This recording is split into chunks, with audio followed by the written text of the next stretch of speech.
नमस्कार, मी विलास बडे. न्यूज 18 लोकमतच्या या विशेष मुलाखतीत आपल्या सगळ्यांचं स्वागत. मंडळी, महाराष्ट्रातल्या लोकसभा निवडणुकीकडे संपूर्ण देशाचं लक्ष लागलंय. त्याचं कारण आहे ज्या पार्श्वभूमीवरती महाराष्ट्रात ही सगळी निवडणूक होतीये ती पार्श्वभूमी. 2019 पासून जे वेगवेगळी सत्तांतर, स्थित्यंतर आणि उलटापालथी झाल्या त्या पार्श्वभूमीवर ही सगळी निवडणूक होतीये आणि याच निवडणुकीमध्ये ठरणार आहे खरी शिवसेना कुणाची.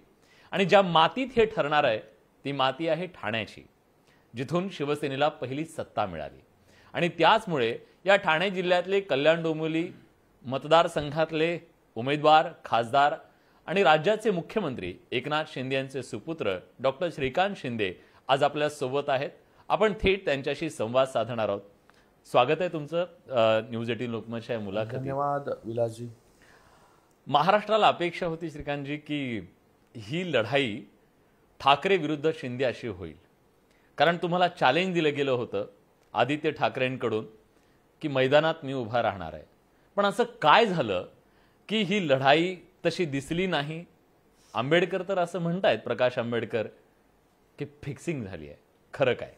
बघा विलासजी, मला वाटतं आम्ही निवडणूक जी आहे ती निवडणुकीप्रमाणे लढतो. समोर कोण उभा आहे तो बघा तुल्यबळ आहे किंवा तो तुल्यबळ नाही आहे, वीक आहे, या सगळ्या गोष्टी बाजूला ठेवून इलेक्शन प्रमाणे लढलं पाहिजे, पूर्ण ताकदीने लढलं पाहिजे. आणि राहिला प्रश्न कोणी चॅलेंज दिला, मला वाटतं हे सगळ्यांना माहिती आहे. आणि हा प्रश्न विलासजी तुम्ही त्यांना पहिला विचारला पाहिजे की ज्यांनी चॅलेंज दिलं की बाबा ठाण्यातून उभं राहणार, कल्याणातून उभं राहणार, आता कुठे गेले, कशाला गेले, का गेले? टाळलं असं वाटतं तुम्हाला फेस टू फेस होणं? बघा, मला वाटतं की हा जो प्रश्न आहे तुम्ही त्यांना जर विचारला प्रॉपरली तर ते तुम्हाला चांगल्या प्रकारे सविस्तर जे आहे ते उत्तर देऊ शकतात त्यांचं. हाच ठाणे जिल्हा आहे जिथं शिवसेनेला पहिली सत्ता मिळाली. आज सगळीकडे असली नकली आरोप प्रत्यारोप सगळे होत आहेत. पंतप्रधान मोदी तर प्रत्येक सभेत त्यांना नकली शिवसेना म्हणतायत. ते म्हणतायत की निवडणुकीत कळेल. हीच ती माती आहे जिथं फैसला होणार आहे की असली कोण नकली कोण, म्हणजे शिवसेनेच्या बद्दलचा. लोकांना माहिती आहे शिवसेना म्हणजे बाळासाहेबांची शिवसेना, शिवसेना म्हणजे धनुष्यबाण. आणि शिवसेनाचे तत्व जे आहेत, हिंदुत्वाच्या मार्गाने शिवसेना इतके वर्ष वाटचाल केली शिवसेनेने. बाळासाहेबांच्या विचारांवरती जे आहे आम्ही चालतो, सावरकरांच्या विचारांवरती चालतो. आणि ज्यांनी आज हे सगळे विचार जे आहे हे विकून टाकण्याचं काम केलं, सोडून देण्याचं काम केलं आणि जाऊन बाळासाहेब ज्यांना पूर्ण आयुष्यभर ज्यांना विरोध करत होते काँग्रेसला, त्या काँग्रेसच्या मांडीवरती जाऊन बसले. जे काँग्रेस जे आहे सावरकरांना रोज शिव्याशाप देतं, माफीवीर म्हणतं, त्या काँग्रेसबरोबर जाण्याची यांची परिस्थिती झालेली आहे. तर मला वाटतं लोकांना पिक्चर जो आहे तो क्लिअर आहे की कोण खऱ्या अर्थाने जे आहे खरी शिवसेना आहे आणि कोण जे आहे नकली आहे, जसं आपले प्रधानमंत्री म्हणतात. आणि मला वाटतं आता काही दिवसाचा अवधी बाकी आहे. 20 तारखेला मतदान झाल्यानंतर 4 तारखेला जे आहे ह्याचा फैसला जो आहे हा जनता त्यांच्या कोर्टामध्ये करेल. पण तुम्हाला असं वाटतं की सामान्य शिवसैनिकांमध्ये सुरुवातीच्या काळात एक थोडासा संभ्रम होता, कोणता झेंडा हाती घेऊ? बघा, मला वाटतं साहेबांनी 2 वर्षामध्ये, शिंदे साहेबांनी ज्या प्रकारे या महाराष्ट्राचं नेतृत्व सांभाळल्यानंतर काम केलं, दिवस रात्र काम करणारा असा कार्यकर्ता आहे. मुख्यमंत्री झाले तरी त्यांनी त्यांच्यातला कार्यकर्ता जिवंत ठेवला. प्रत्येक शिवसैनिकापर्यंत, प्रत्येक कार्यकर्त्यापर्यंत आणि जनतापर्यंत पोहोचण्याचं काम केलं. जे लोकांना अपेक्षित आहे, महाराष्ट्राला अपेक्षित आहे, तसं काम त्यांनी केलं. 18 तास काम करणारा हा व्यक्ती आहे. 24/7 अवेलेबल असा मुख्यमंत्री महाराष्ट्राने पाहिला नाही. तो जे मुख्यमंत्री शिंदे साहेबांच्या रूपाने महाराष्ट्र पाहतोय. आणि मला वाटतं अशा प्रकारे काम करणाऱ्या व्यक्तीबरोबर जे आहे ते लोक उभं राहतात. आज जर आपण पाहिलं असेल ती सामान्य शिवसैनिक, जिल्हा प्रमुख असेल, आमदार असेल, खासदार असेल, सगळे शिंदे साहेबांबरोबर आहेत. सगळे शिंदे साहेबांच्या नेतृत्वाबरोबर काम करतायत. There is no confusion. आज माझ्या मतदारसंघामध्ये पण सगळे जे लोक जुने होते सगळे आमच्या बरोबर काम करतायत. तर हे जे भ्रम पसरवण्याचा प्रयत्न करतायत की बाबा कार्यकर्ता आमच्या बरोबर आहे, नेते फक्त गेलेले आहेत, तर मला वाटतं हे जे भ्रम आहे ह्यांनी त्यांच्या स्वतःच्या भोवती जे उभं केलेलं आहे आणि ते त्यांच्यातून बाहेर त्यांना निघायचं नाही. त्या कम्फर्ट झोन मधून त्यांना रियालिटी काय आहे खालची, ग्राउंड लेवलची, हे त्यांना बघायचं नाहीये. अशी त्यांची परिस्थिती झालेली आहे. तर मला वाटतं हे सगळे जे उत्तर आहेत आता आपल्याला येणाऱ्या 4 तारखेला मिळतीलच. 2 वर्षापूर्वी जे सत्तांतर झालं, एका शिवसेनेच्या 2 शिवसेना झाल्या, या सगळ्या पार्श्वभूमीवरती तो राग आहे, तो राग सभांमधून विरोधी पक्ष ठाकरेंकडून विशेषतः व्यक्त होत असतो. पण त्यांच्या पक्षातल्या काही नेत्यांकडून, विशेषतः खासदारांकडून तुमच्याबद्दल जी भाषा वापरली गेली, खालच्या मला पातळीवरती वाटतं जाऊन हे फ्रस्ट्रेशन आहे. हं, हे फ्रस्ट्रेशन आहे की आज आपली हार जी आहे ती आपल्याला समोर दिसते, तर आपण कसंही करून जे आहे महाराष्ट्राचं वातावरण कसं गढूळ करू शकतो याच्यासाठी चाललेली ही तडफड आहे. आणि महाराष्ट्राने असं राजकारण कधी बघितलं नव्हतं. महाराष्ट्राने नेहमी जे सुसंस्कृत राजकारण जे आहे पाहिलेलं आहे, त्याला मलिन करण्याचं काम, गलिच्छ करण्याचं काम जे काही लोक करतायत, त्यांच्या तोंडाला आम्ही तोंड देत नाही.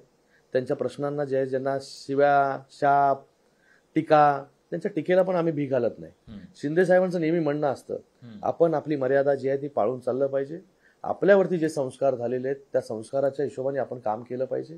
आम्हाला वाटतं आमच्यावरती बाळासाहेबांचे संस्कार झाले, दिघे साहेबांचे संस्कार झालेत आणि आमच्या आई वडिलांनी आम्हाला चांगले संस्कार दिले. दुसऱ्याला शिव्या शाप, दुसऱ्याला टीका, दुसऱ्याला गलिच्छ भाषा, दुसऱ्याला बिलो द बेल्ट बोलणं हे आम्हाला कधी शिकवलं नाही. म्हणून आम्ही जे आहे ती भाषेचा वापर त्या ठिकाणी करत नाही. चांगल्याच भाषेचा वापर करतो, जे महाराष्ट्राला अपेक्षित आहे, महाराष्ट्राच्या जनतेला अपेक्षित आहे विलासजी.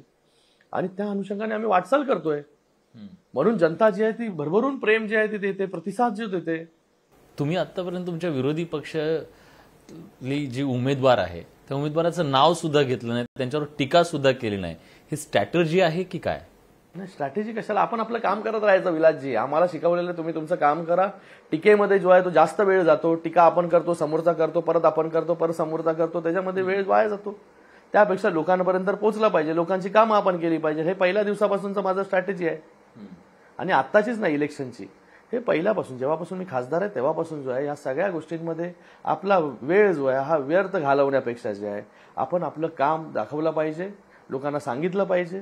त्याच्यामध्ये जास्त वेळ जो आहे तो आपला यूज केला पाहिजे. ज्याच्यातून आपल्याला काही मिळणार नाही त्या गोष्टीकडे कशाला गेलं पाहिजे आपण. टीका टिप्पणी एक वेळ ठीक आहे, पण गंभीर आरोपांचं काय? संजय राऊत असं म्हणाले की चंदा दो धंदा लो असा खेळ महाराष्ट्रात सुरू आहे. जी रुग्णसेवा तुम्ही करताय त्या रुग्णसेवेवर जे पैसे खर्च करताय ते पैसे कुठून येत आहेत हे महाराष्ट्राला एकदा सांगा, असा त्यांचा सवाल आहे. बघा, मला वाटतं आरोप तर भरपूर लोक करत असतात, त्या आरोपाला पण काहीतरी तथ्य असावं लागतं. आरोप एकदा करून जे आहे ते पळून जातात लोक. त्याला काही बेस पाहिजे, गोष्टी, त्याला काहीतरी कॉन्क्रीट एव्हिडन्सेस पाहिजे. मला वाटतं आज आम्ही पूर्ण प्रामाणिक भावनेने जे आहे ते रुग्णांची सेवा करतो. अँब्युलन्स आम्ही लोकांना देतो, त्याचा त्रास आहे का? रुग्णांचे आम्ही फ्रीमध्ये ऑपरेशन करतो, त्याचा त्रास आहे का? वाढदिवसाच्या निमित्ताने 500-600 मुलांचे हृदयाची शस्त्रक्रिया, ज्यांच्या हृदयामध्ये होल आहे त्यांची हार्ट सर्जरीज करतो, त्याचा त्रास आहे का? ज्याला दृष्टी नाही त्याचे ऑपरेशन करतो, त्याचा त्रास आहे का? जे आम्ही मेडिकल कॅम्प्स घेतो फ्री ऑफ चार्ज लोकांचे, त्याचा त्रास आहे का? तुम्ही आदित्य ठाकरेंच्या वाढदिवसाला 25 अँब्युलन्स दिल्या, 25व्या वाढदिवसाला 30व्या 30 दिल्या. तुम्हाला कधी हिशोब विचारला होता ह्या कुठून आल्या अँब्युलन्स काय? बघा, तोपर्यंत आम्ही त्यांच्याबरोबर होतो तोपर्यंत त्यांना चांगला वाटत होता या सगळ्या गोष्टी. मला वाटतं आता त्याच्यामध्ये जास्त कोणाला उत्तर कशाला देत बसायचं, मी तुम्हाला पहिलंच सांगितलेलं आहे. आपण आपलं काम जे आहे हे करत राहायला पाहिजे. आम्ही त्या निस्वार्थ भावनेने जे आहे हे जनतेला आपलं काहीतरी देणं लागतं, ही भावना जी आहे ही आमच्या मनामध्ये नेहमी आहे आणि ते आम्ही करत राहणार आहे. ह्या निवडणुकीच्या आधी एक वातावरण तयार केलं गेलं 2 वर्ष. वातावरण असं होतं की डॉक्टर श्रीकांत शिंदे हे चक्रव्यूहात आहेत. हे चक्रव्यूह विरोधी पक्षांपेक्षा जास्त मित्रपक्षांचं चक्रव्यूह आहे आणि हे ते कसं भेदणार, अवघड आहे निवडणूक, अशी सगळी परिस्थिती होती. आत्ताची परिस्थिती नेमकी काय आहे? मित्रपक्ष मैत्रीसह सोबत आहेत का? एकदम जोरात काम करतात सगळे. भारतीय जनता पार्टी असेल, मनसे असेल, एनसीपी असेल, आरपीआय असेल, सगळ्याचे सगळे नेते, पदाधिकारी आणि खालचा कार्यकर्ता ग्राउंड लेवलवरचा तो असा झटून काम करतो जसं डॉक्टर श्रीकांत शिंदे त्याच्या पक्षाचा उमेदवार आहे. हे फक्त चित्र जे आहे ते तुम्हाला कल्याण लोकसभेमध्ये खूप ठळकपणे जाणवेल. प्रत्येक जण रस्त्यावरती आहे. पॅचअप झालं. पॅचअप म्हणजे हे सगळ्या गोष्टी नव्हत्या हो कुठल्याच. हे सगळं तुमचं बनवलेलं, मीडियानी बनवलेलं जे आहे या सगळ्या गोष्टी होत्या. मला वाटतं अर्ध्यापेक्षा जास्त तर त्या रुमर्सच असतात. त्या रुमर्स वरती जे आहे त्या बातम्या होतात आणि तुम्हाला खरी वस्तुस्थिती जी काय लोकल लेवलला आहे ती कळत नाही. लोकल लेवलला कधीच जो आहे हा दुरावा खालच्या कार्यकर्त्यांबरोबर नव्हता. नाहीतर जर असता दुरावा, जर अशा काही गोष्टी असत्या तर तुम्हाला आजचं जे चित्र आहे या कल्याण लोकसभेचं ते तुम्हाला दिसलं नसतं. पण ह्याच्या आधी कल्याण डोंबिवली लोकसभा मतदारसंघातून तुम्हाला 2 वेळा खासदारकीची संधी मिळाली. मला वाटतं ह्या लाखो लोकांचा एक सवाल असेल, तुम्हाला कल्याणनं 2 वेळा खासदार केलं, तुम्ही यांचं काय कल्याण केलं? बघा, माझा मतदारसंघ सगळ्यात डेन्सली पॉप्युलेटेड आहे आणि सर्वात जास्त लोकांना जो त्रास होतो तो प्रवासाचा. जर गेल्या 10 वर्षाचा जर ग्राफ काढला तुम्ही तर रेल्वे आणि रोडवेजवरती 6,000 कोटी रुपये मी केंद्राकडून आणि राज्याकडून आणू शकलो. मोठ्या प्रमाणामध्ये कामं करू शकलो. 5वी 6वी लाईन गेले 30 वर्ष रखडली होती, ती मी पूर्ण केली. चिखलोली रेल्वे स्टेशन ते मी पूर्ण केलं. रेल्वेचे सर्व्हिसेस वाढवल्या. रोडवेज जर असं आपण पहिलं धुळीचं साम्राज्य इथे होतं, खड्डे होते रस्त्यांमध्ये. आज माझ्या मतदारसंघातील 60 ते 70% रस्ते जे सिमेंट कॉन्क्रीटचे झाले. जिथे फ्लायओव्हर पाहिजे होते फ्लायओव्हर झाले, जिथे रस्ते वाईड करायचे होते तिथे रस्ते वाईड झाले. काटई ऐरोली सारखा एक गेम चेंजर प्रोजेक्ट जो आहे तो प्रकल्प माझ्या मतदारसंघामध्ये आहे. एक तुम्हाला आता ऐरोलीला पोहोचायचं असेल फक्त आणि फक्त 10 मिनिटांमध्ये तुम्ही पोहोचू शकता डोंबिवलीमधून. अगोदर तुम्हाला 45 ते 50 मिनिटं लागायचे. त्याचबरोबर मेट्रो, लोक वाट पाहत होते की मेट्रो कधी येईल. मेट्रो मतदारसंघामध्ये आली. आज मेट्रोचं काम सुरू झालं. ती 5,000 कोटीचा प्रोजेक्ट आहे तो. भविष्यामध्ये लोकांना जे आहे हे मेट्रोनी नवी मुंबई, ठाणे, भिवंडी, मुंबई प्रवास करू शकतील आणि पुढच्या 18 महिने ते 24 महिन्यामध्ये मेट्रोचं काम पूर्ण होईल. आरोग्याच्या दृष्टिकोनातून आम्ही no cash counter, free services, free treatment असे हॉस्पिटल्स उभे केले. उल्हासनगरमध्ये 200 बेडचं सुपर स्पेशालिटी हॉस्पिटल उभं केलं, जिथे कॉमन सर्जरीज पासून कॉम्प्लिकेटेड सर्जरीज पर्यंत आम्ही करतो. एकही रुपया पेशंटचा घेत नाही. उल्हासनगर म्युनिसिपल कॉर्पोरेशन ते हॉस्पिटल चालवते. पण आजही असं म्हटलं जातं की हॉस्पिटलच्यासाठी ठाण्याला जावं लागतं रुग्णसेवेसाठी. ती एक गरज आहे, ती सगळ्यात मोठी गरज आहे. ती ओळखून जी आहे हे आम्ही उल्हासनगरमध्ये हे 200 बेडचं हॉस्पिटल सुरू केलं. डोंबिवलीमध्ये जे आहे हे कॅन्सरच्या हॉस्पिटलची पायाभरणी झाली, माननीय मुख्यमंत्री महोदयांनी केली. ते जे आहे पुढच्या 1.5 वर्षामध्ये ते हॉस्पिटल सुरू होईल. अंबरनाथमध्ये एक हॉस्पिटल शेवटच्या स्टेजमध्ये आहे, ते कम्प्लीट झाल्यानंतर काही महिन्यात ते सुरू होईल. एक कामगार हॉस्पिटल आम्ही केलं ESIC केंद्राकडून, ते जे आहे ते पुढच्या 3-4 महिन्यांमध्ये ते चालू होईल. कळव्यामध्ये जे आहे हे आम्ही धर्मवीर आनंदगे साहेबांच्या नावाने युरोलॉजी आणि कार्डिओलॉजी विभाग सुरू केले. तेही फ्री ऑफ चार्ज आहे पेशंटला. केसरी आणि पिवळ्या रेशन कार्ड जो धारक आहे तो घेऊन तिकडे गेल्यानंतर त्याची पूर्ण ट्रीटमेंट जे आहे हार्टचे असतील किंवा किडनीचे असतील ते पूर्णपणे फ्री ऑफ चार्ज. हे असं मॉडेल जे आहे हे फक्त या कल्याण लोकसभेमध्ये आम्ही केलंय. मला वाटतं कल्याण डोंबिवली मतदारसंघातले तरुण ह्या प्रश्नाशी खूप रिलेट करतील असा प्रश्न. खरं तर कल्याण डोंबिवलीतल्या मुलांसाठी रेल्वे नोकरी आणि छोकरी ही दोन्ही ठरवत असते. सेंट्रलला राहतो म्हणून त्याला स्थळ येत नाही, सेंट्रलला राहतो म्हणून त्याला नोकरी कोणी द्यायला मागत नाही मुंबईमधले. आता त्यांना नोकरी आणि छोकरी देण्याची जबाबदारी सुद्धा तुमच्यावरती आहे. बघा, हे अगोदरचं चित्र होतं, आता चित्र बदललेलं आहे.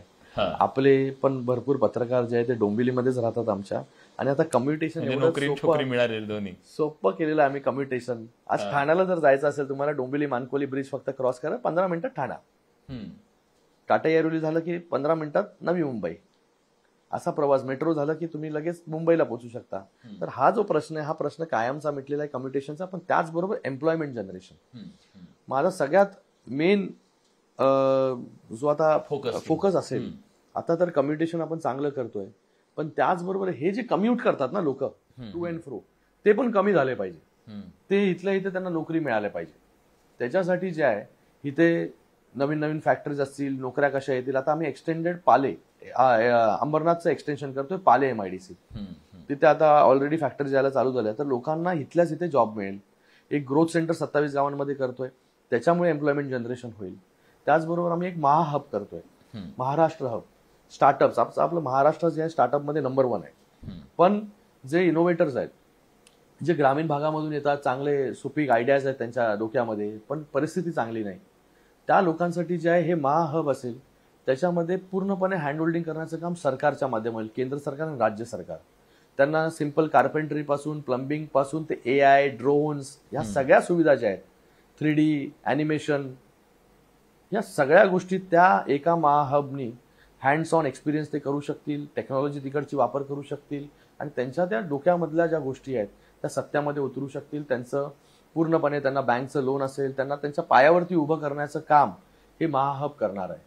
त्याचबरोबर आम्ही टाटा इन्स्टिट्यूट बरोबर एक कोलॅबोरेशन केले. 200 कोटीचा प्रोजेक्ट आलाय आमच्याकडे. त्याच्यातून जे MIDCs आहेत, माझ्याकडे डोंबिवली MIDC, अंबरनाथ MIDC आहे, या सगळ्या MIDCs मधलं जॉब रिक्वायरमेंट काय आहे त्याच्यासाठी ट्रेनिंग जी आहे ती त्या CIT सेंटरमध्ये होईल आणि इकडच्या लोकांना इथेच जे आहे हे जॉब प्लेसमेंट मिळेल. मुख्यमंत्री साहेबांवर ज्या प्रकारची टीका आदित्य ठाकरे यांच्याकडून केली जाते, एक वेळ तुमच्याबद्दल टीका हे समजू शकतो, पण त्यांना एकेरी बोलणं किंवा इतर शब्दांमध्ये त्यांच्याबद्दल टीका टिप्पणी करणं तुम्ही कसं पाहता त्याच्याकडे? मला वाटतं हे संस्काराचा भाग आहे. ज्याच्यावरती जसा संस्कार होतो तशा प्रकारे तो बोलतो. तसे संस्कार झाले असतील. असं म्हटलं जातंय की ठाण्यामध्ये एक सेंटर आहे, पॉवर सेंटर, पण एक पॉवर सेंटर आज कल्याण डोंबिवलीमध्ये निर्माण झालंय आणि ते पॉवर सेंटर आहे डॉक्टर श्रीकांत शिंदे. बघा, पॉवर सेंटर वगैरे काय नाही. आमच्यामध्ये एकच पॉवर सेंटर आहे शिवसेनेमध्ये. बाळासाहेब ठाकरे आणि दिघे साहेब आणि शिंदे साहेब काम करतायत पक्षवाढीसाठी. प्रत्येक कार्यकर्ता निवडून आला पाहिजे, प्रत्येक उमेदवार जो आहे तो निवडून आला पाहिजे, त्याच्यासाठी काम करतायत. आणि मी देखील त्यांच्या कार्यकर्त्यांमधला एक, त्यांच्या फळीमधला एक कार्यकर्ता आहे जो पक्षवाढीसाठी कल्याणमध्ये काम करतोय. त्याच्यापेक्षा जास्त नाही. मला पॉवर सेंटर होण्याची बिलकुल इच्छा नाही. जेव्हा पॉवर सेंटर निर्माण होतात तेव्हा काय परिस्थिती होती ही आपल्याला आता पूर्ण महाराष्ट्राने पाहिलेली आहे. परत ती चूक जी आहे ती आपण केली नाही पाहिजे. चुकाचून जे आहे ते आपण नेहमी शिकलं पाहिजे. म्हणून तुम्ही थोडंसं जरा म्हणजे फ्रंटला न राहता थोडंसं, मला बॅकग्राऊंड मध्ये राहूनच पडद्याच्या मागून काम करायला आवडतं. मी माझा मतदारसंघ आणि पक्षासाठी जे काय करायचंय त्या सगळ्या गोष्टी झोकून देऊन मी काम करतो. तुम्ही युवा विंगचं फ्रंटला येऊन काम करणं टाळलंय, हे त्याच्यामुळेच आहे? बघा, घरामध्ये सगळी पदं घेतल्यानंतर कार्यकर्ता काय करणार, पदाधिकारी काय करणार? तो जो एम करत असतो मला एका दिवशी या पदावरती जाऊन पोचायचंय, त्याच्या इच्छा आकांक्षा त्याचं काय? तो जी मेहनत करतो कंटिन्युअसली की एके दिवशी मला त्या पदावरती जाऊन पोचायचं, सर्वोच्च पदावरती, त्याची इच्छा आकांक्षा तुम्ही पहिलीच मारून टाकणार, पहिलं आणि दुसरं पद जे आहे ते ब्लॉक करून. तर आमच्या पक्षामध्ये तसं नाहीये. आणि नेहमी मी जाहीर पण बोलतोय, जो काम करेल, जो मेहनत करेल, जो रिझल्ट देईल तो सर्वोच्च स्थानावरती पोचेल. पण महाराष्ट्रात एक चित्र सध्या ह्या लोकसभा निवडणुकीत दिसलं की अनेक असे वडील आहेत जे आपल्या मुलाच्या प्रचारामध्ये व्यस्त दिसले, अडकून पडलेले दिसले, अगदी शरद पवार यांच्यापासून, कारण बारामतीत किती दिवस ते होते बघितलं. पण असं इथं चित्र वेगळं दिसतंय. तुमचे वडील कुठे आहेत असा प्रश्न विचारण्याची परिस्थिती आहे. ते येत नाहीत, तुम्ही येऊ देत नाहीत, काय नेमकं? बघा, ते महाराष्ट्राचे मुख्यमंत्री आहेत आणि आज त्यांची जबाबदारी आहे की सगळे NDAचे खासदार जे आहे, उमेदवार जे आहे ते निवडून आले पाहिजे. आणि त्यांना आपल्या मतदारसंघामध्ये अडकून ठेवणं हे मला योग्य वाटत नाही. आणि या मतदारसंघामध्ये 10 वर्षामध्ये जे केलेली कामं आहेत त्यांच्याच मार्गदर्शनाखाली त्याचा रिझल्ट आज मला मिळतोय. लोक खूप उत्साही आहेत, कार्यकर्ते उत्साही आहेत आणि समाधानी आहेत. आणि ते त्यांना पण माहिती आहे की 10 वर्षामध्ये जे उभं केलेलं काम आहे, कार्यकर्ते माझ्या मागे खंबीरपणे उभे आहेत. 5 पार्टीचे कार्यकर्ते उभे आहेत, अजून काय पाहिजे? लोक उभे आहेत मागे आणि त्यांना पूर्ण विश्वास आहे की कल्याण लोकसभेमधून जो आहे हा डॉक्टर श्रीकांत शिंदे जो आहे तो पूर्ण बहुमताने, मोठ्या बहुमताने निवडून येईल. या सगळ्या परिस्थितीला बघून आणि कार्यकर्त्यांवरती असणारा विश्वास शिंदे साहेबांचा, नेहमी शिंदे साहेब इथे यायचे, प्रत्येक इलेक्शनला बसायचे, मायक्रो प्लॅनिंग करायचे, रात्रभर इथे शाखेमध्ये बसून. पण यावेळेस एक वेगळं चित्र महाराष्ट्र पाहतोय की माझ्या मतदारसंघामध्ये शिंदे साहेब फक्त फॉर्म भरण्यासाठी काही तासांसाठी आले होते, त्याच्या अगोदरही आले नाही, त्याच्यानंतरही आले नाही. तर हे देखील चित्र जे आहे ते महाराष्ट्राने पाहिलेलं आणि मला समाधान आहे की मी माझं जे काम केलं त्याच्यावरती शिंदे साहेबांचा विश्वास आहे की हा बाबा त्यांनी प्रामाणिकपणे काम केलंय आणि जनता जी आहे ती त्याच्या बरोबर आहे. तुम्ही राज ठाकरेंना भेटलात, राज ठाकरे आता तुमच्या सोबत आलेले आहेत आणि सोबत आल्यानंतर तुम्ही एक शब्द प्रयोग केला होता की शिवसेनेचा आणि मनसेचा DNA एक आहे. पण कल्याण डोंबिवली मतदारसंघामध्ये हा DNA जुळलाय का? कारण त्यांचा एकमेव आमदार तुमच्या मतदारसंघात आहेत. हा DNA जुळणं महत्वाचं. बघा, मला वाटतं आपले मतभेद असतात डेव्हलपमेंट वर्क्सला घेऊन. आमच्यामध्ये कधी ती कटुता नव्हती, पण पण मी का म्हणालो असं, कारण की आज जेव्हा हे कार्यकर्ते एकत्र आले, शिवसेना आणि मनसेचे मेळावे झाले आमचे, एकत्र आम्ही काम करतो, तर असं बिलकुल असं वाटत नाही की बाबा तो कुठल्या दुसऱ्या पक्षाचा कार्यकर्ता आहे करून. तो ज्या स्फूर्तीने माझा कार्यकर्ता काम करतो, आमच्या पक्षाचा कार्यकर्ता काम करतो, सहकारी काम करतो, त्याच स्फूर्तीने तो मनसेचा कार्यकर्ता देखील काम करतोय. शिंदे साहेबांनी जाहीरपणे ही गोष्ट सांगितली की ते समाजकारणात राजकारणात असल्यामुळे ते तुम्हाला वेळ देऊ शकायचे नाहीत आणि तुम्ही त्याच्याबद्दलची नाराजी सातत्यानं व्यक्त करायच्या बालपणात तुम्हाला तो वेळ, वडिलांचा जो क्वालिटी टाइम म्हणतो आपण, तो मिळू शकला नाही. आज तुम्ही त्याच भूमिकेत आहात. तुम्ही आता मुलाला वेळ देऊ शकत नाहीयेत. कदाचित वडिलांची ती भूमिका, त्या भूमिकेत तुम्ही आहेत. मला वाटतं बाप झाल्याशिवाय बाप कळत नाही. तशीच परिस्थिती आहे. बरोबर एकदम. कारण की आता राजकारणात आल्यानंतर तेवढा वेळ जो आहे तो परिवाराला देऊ शकत नाही. पण तरीही जेव्हाही वेळ मिळतो रुद्रांश बरोबर, फॅमिली बरोबरचे आहे, हे मी शिंदेसाहेब जेवढं पूर्णपणे लोकांसाठीच आहे. आम्हीही लोकांमध्ये राहून काम करतोय पूर्ण वेळ, पण थोडाफार जेव्हा वेळ मिळतो तेव्हा परिवाराबरोबर, कारण की त्यांच्यावर पण अन्याय होईल नाही तर. आणि या निवडणुकीमध्ये कुठल्या मुद्द्यांच्या आधारे डॉक्टर श्रीकांत शिंदे पुढे जात आहेत हे जाणून घेण्याचा आपला प्रयत्न होता. खूप खूप आभार, तुम्ही न्यूज 18 लोकमतशी बोललात त्याबद्दल. थँक्यू.